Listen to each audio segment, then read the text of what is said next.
الله على الله سيدنا مولانا محمد على العالمين جميعا. وقال الله رسول الله طائفة شقيا وصلى الله وسلم وبارك عليه والله على كل محمد عليه صلاة وسلام الدوام الملك الحي القيوم. أشهد أن لا إله إلا الله شريك له وأشهد أن سيدنا مولانا محمد عبده ورسوله. أما بعد أعوذ بالله من الشيطان الرجيم. بسم الله الرحمن الرحيم. يا أيها الذين آمنوا اتقوا الله وكونوا مع الصادقين. صدق الله العظيم وصدق رسوله النبي الكريم. نحن على ذلك من الشاهدين والشاكرين والحمد لله رب العالمين. اللهم صل على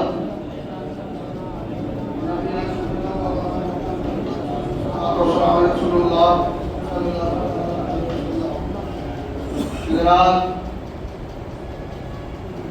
ربیع الاخر کا مہینہ چل رہا ہے. اس مہینے کی 17 تاریخ کو سیدنا سرکار غوث پاک پیران پیر ارشد امیر شیخ عبدالقادر جیلانی محبوب سبحانی رضی اللہ تعالی عنہ کا وصال مبارکہ، آپ کا انتقال اسی چاند کی 17 تاریخ کو ہوا تھا، جو حساب سے سوموار پڑے گا. سامنے اتوار کا دن شام سوموار پڑے گا. میرے دوستو، آپ بولے کہ 11 تاریخ کو جو لوگ فاتح کا اہتمام کرتے ہیں، سیدنا سرکار غوث پاک پیران پیر ارشد امیر چاند کی 11 تاریخ کو بہت ہی تذکر و احتشام کے ساتھ فاتحہ کا اہتمام کرتے تھے. اس لیے ہم لوگ بھی چاند کا 11 تاریخ کو بڑے زور و شور کے ساتھ چاروں طرف جو ہیں فاتحہ اہتمام کرتے ہیں. اسی لیے ان کو یہ عربی والے پیر بھی کہا جاتا ہے.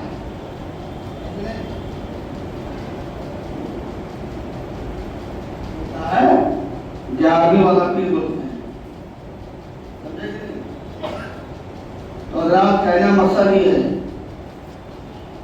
اور اسی مناسبت سے ہم عاشق غوث و رضا جو ہیں اسی مہینے کو ربیع الغوث بھی کہتے ہیں. ربیع الموسم، صحیح لفظ موسم.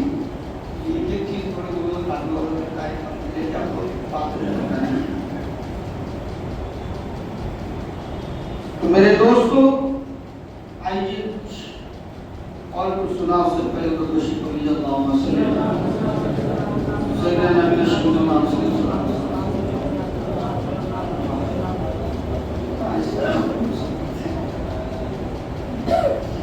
میں صبح گیا تھا گجرات سورت، عصر کی نماز میں شامل تھا. جیسے امام صاحب نے عصر کی نماز میں سلام دیا، اچانک تیزی سے لوگ سلام پڑھنا شروع کیے. حکم آ جائے گا، شاید حکم آ جائے گا. اگر وہ دیکھا اتنی اسپیڈ سے تیزی سے لوگوں نے آواز سے ترشیح پڑھنا شروع کیا کہ میں گھبرا گیا. مجھے ہم اچھے خود پڑھتے ہیں، خود سنتے ہیں، پتہ بھی نہیں چلتا. کچھ تو منہ کھولتے ہی نہیں ہیں، اور اگر کھولتے بھی ہے تو خود کے ساتھ سیدھا ہوتا ہے. اور یہ دور سے اللہم صلی علی اپنے سلام یہ ہوئی کہ بات پڑھی کرتا بغل میں رہے گا. جو نبی کا دشمن وہ دہل کا ہل جائے گا، کاپنا شروع کر جائے گا. ایسا ہونا چاہیے. پتہ نہیں کیسا میدان کیسا ادا کریے. تو سیدنا سرکار غوث پاک پیران پیر ارشد امیر کا ذکر ہو رہا تھا. تو میں بتا رہا تھا کہ یہ ایک پیر صاحب جو ہے وہ کہنے لگے کہ مجھ سے بڑا پیر کوئی نہیں. باپ میں نے آپ کو چھوڑا تو یاد ہے کہ نا آپ لوگ، مجھ سے بڑا وہ میرے پیر سے بڑا کوئی بڑا پیر نہیں ہے.